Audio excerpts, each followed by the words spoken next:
ప్రభునందు ప్రియమైన దేవుని బిడ్డలకు మన ప్రభువైన యేసు క్రీస్తు నామమున శుభములు కలుగునుగాక.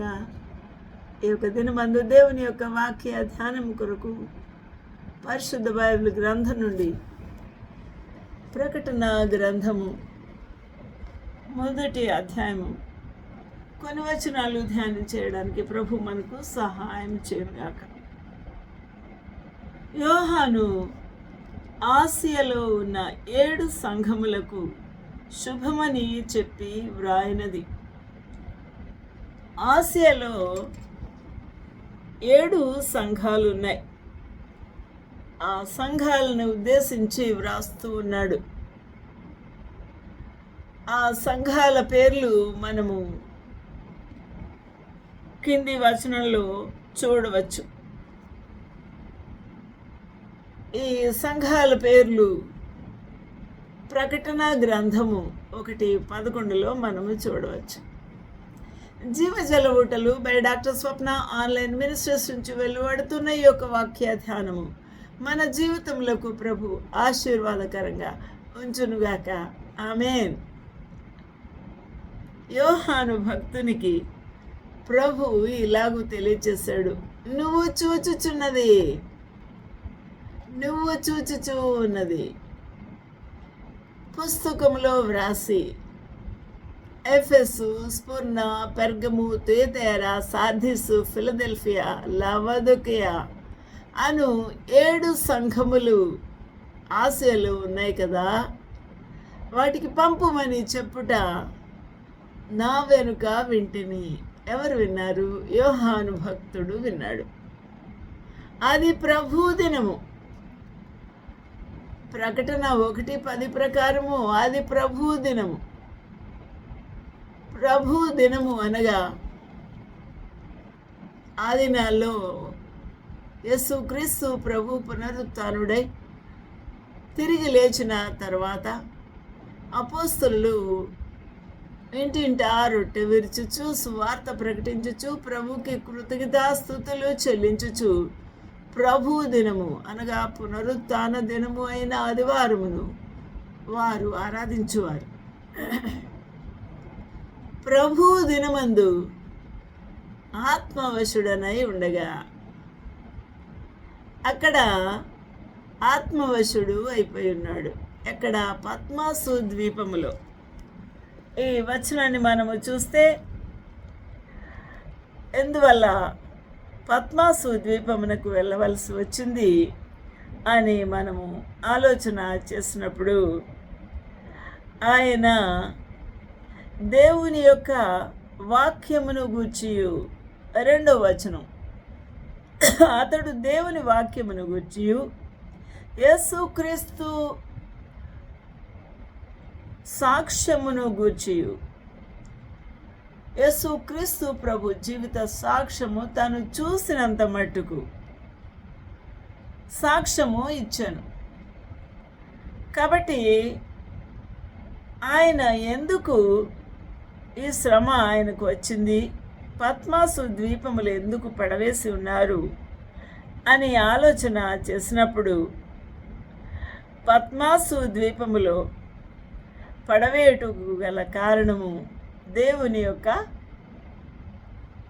వాక్యము నిమిత్తము, క్రీస్తు ప్రభు యొక్క జీవిత సాక్ష్యమును గూర్చి ఆయన సాక్ష్యము ఇచ్చుటను బట్టి. హల్లెలూయా. దేవునికి మహిమ కలుగునుగాక. దేవుని వాక్యము బోధించినందుకు అది మనకు ఖచ్చితంగా 9వ వచనంలో 2వ భాగంలో ఉంది. యోహానును నేను దేవుని వాక్యము బోధించినందుకు, దేవుని వాక్యము బోధించినందుకు ఆయనకు శ్రమ కలిగింది. ఎందుకు శ్రమ మనకు కలుగుతుంది అనగా క్రీస్తు ప్రభువుని గుర్చిన సాక్ష్యము, వాక్యమును ఎత్తిపట్టి సువార్త ప్రకటించినప్పుడు మానవుల విశ్వాసులకు, సేవకులకు శ్రమలు కలుగుతాయి. అలాగే యోహాను భక్తునికి శ్రమ కలిగింది. ఆ వచనము 9వ వచనంలో చూడొచ్చు. నీ సహోదరుడను యేసుని బట్టి కలుగు శ్రమాల్లో రాజ్యములోను సహనములోను పాలివాడు. క్రీస్తు ప్రభుకున్న గొప్ప లక్షణాలు సహనం. ఆ సహనములో పాలివాడు అయి ఉన్నాడట. క్రీస్తు ప్రభు శ్రమ నొంది ఉన్నాడు, ఆ శ్రమలలో పాలివాడు అయ్యాడట. దేవుని యొక్క రాజ్య స్థాపన ప్రభు అపోస్తలులు చేసి ఉన్నారు. ఆ రాజ్యములో పాలిపంపులు పొంది ఉన్నాడు. పాలి భాగస్థుడు అయినందుకు సహనముతో ఆయన దేవుని వాక్యమును బోధించినందుకు, యేసును గూర్చి సాక్ష్యం ఇచ్చినందుకు పద్మాసు ద్వీపమున పరవాసిని అయితిని. ఇక్కడ చాలా చాలా ఆశ్చర్యమైన సంగతి మనం అర్థం చేసుకోవలసిన విషయం ఏమనగా, రోమిలకు వ్రాసిన పత్రికలో 8వ అధ్యాయంలో మనం ధ్యానం చేస్తూ ఉన్నప్పుడు, పిల్లలమైతే వారసులము అనగా దేవుని వారసులము అని వ్రాస్తూ 8వ అధ్యాయంలోనే క్రీస్తుతో కూడా శ్రమపడిన ఎడల, ఎంత బాగుందండి, క్రీస్తుతో శ్రమపడిన ఎడల క్రీస్తుతోడి వారసులము. పిల్లలు తల్లిదండ్రుల కొరకు శ్రమ పడతారా లేదా? వారు శ్రమలో ఉన్నప్పుడు, వారు వేదనలో ఉన్నప్పుడు, వారు బాధలో ఉన్నప్పుడు శ్రమ పడతారా లేదా? కాబట్టి పిల్లలమైతే వారసులము అని ఇక్కడ చాలా చక్కగా 17వ వచనము రోమీలకు వ్రాసిన పత్రిక 8వ అధ్యాయము 17వ వచనంలో వ్రాయబడి ఉంది. మనము దేవుని పిల్లలమని ఆత్మ తానే మన ఆత్మతో కూడా సాక్ష్యం ఇచ్చుచూ ఉన్నాడు. అయితే మనము పిల్లలమే అయితే వారసులము. పిల్లలకు ఏముంటుంది? ఆస్తి హక్కు ఉంటుంది, వారసత్వము ఉంటుంది. అనేకమైన చట్టాలు కూడా మన కొరకు సిద్ధం చేసి గవర్నమెంట్ ఉంచి ఉంటున్నారు. పిల్లలమైతే వారసులము అనగా దేవుని యొక్క వారసులమయ్యం. ఆయనకేముంది ఆస్తి? అదే కదా మన సమస్య. మనకు కనబడేవి ఏమి కనబడవు. మనకు కనిపించే బంగారము, వజ్రాలు, వైడూర్యాలు, బిల్డింగులు, ల్యాండ్స్ ఏమి కనిపించవు. కానీ క్రీస్తు ప్రభులోనే సకలము ఉన్నది. ఆ మహామహిమ ఉంది, పరలోక రాజ్యము ఉన్నది. ఆ ప్రభును కలిగి ఉంటే సమస్తము మనల్ని ఆయన వాటన్నిటికీ అధిపతిగా చేసి, దేనికి? సకలమైన భూమి మీద దొరుకు సకలమైన ఐశ్వర్యాలన్నిటికీ మన కాళ్ళ కింద పెడతాడు. అది ఆయన గొప్పతనం. ఆ ప్రభువును మనం కలిగి ఉంటే సమస్తము సమకూడి జరుగుతుంది.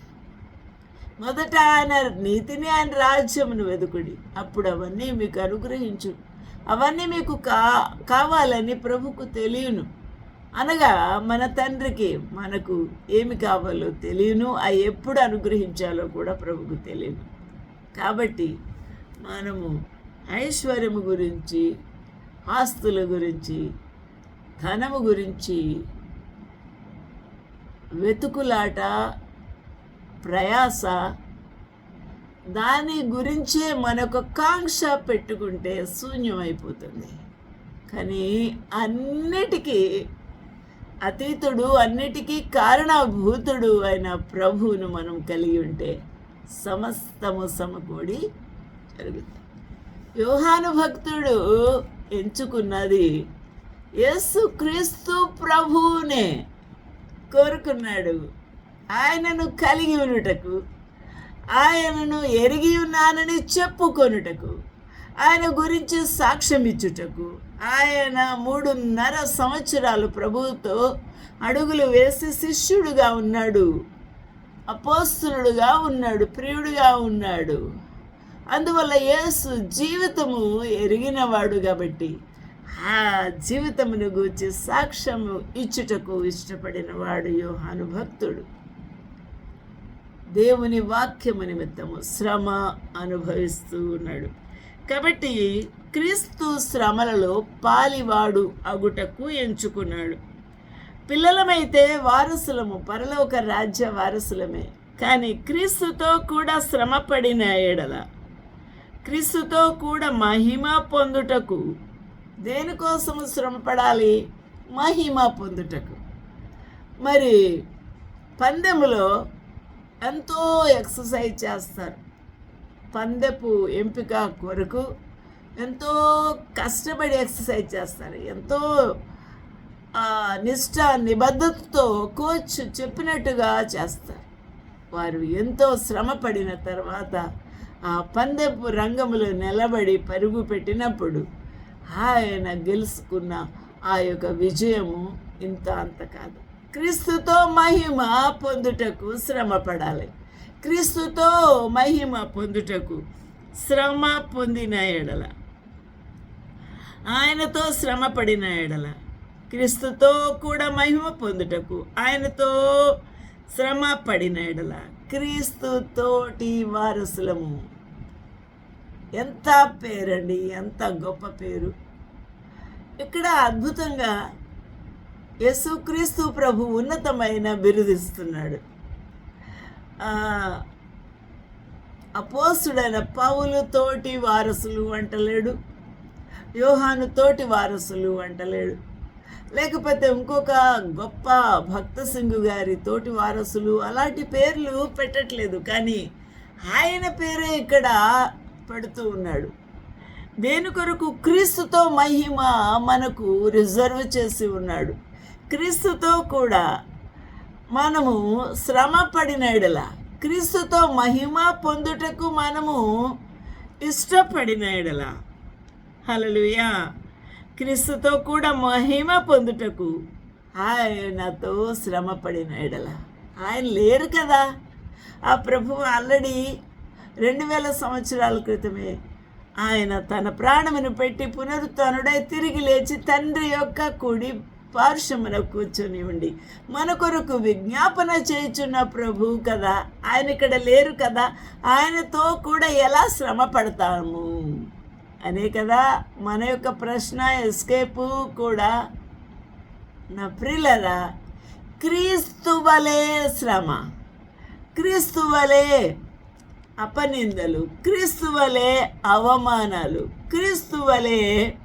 క్రీస్తు ఏ విధమైన బాధలు, వేదనలు, శ్రమలు అనుభవించారు, ఆ హింసాత్మకమైన వేదన అంతా కూడా సిలువపై అవమానాన్ని పొందుకున్నారో, ఆ విధంగా నువ్వు కూడా అటువంటి శ్రమలు ఎదురైనప్పుడు తప్పించుకోకుండా క్రీస్తు నామము భరించుటకు నీవు ముందుకు వెళుతున్నప్పుడు నీకు శ్రమ కలిగిన ఎడల, యేసును గుర్చిన సాక్ష్యము చెప్తూ ఉండగా శ్రమలు కలిగిన ఎడల నీవు భరించితే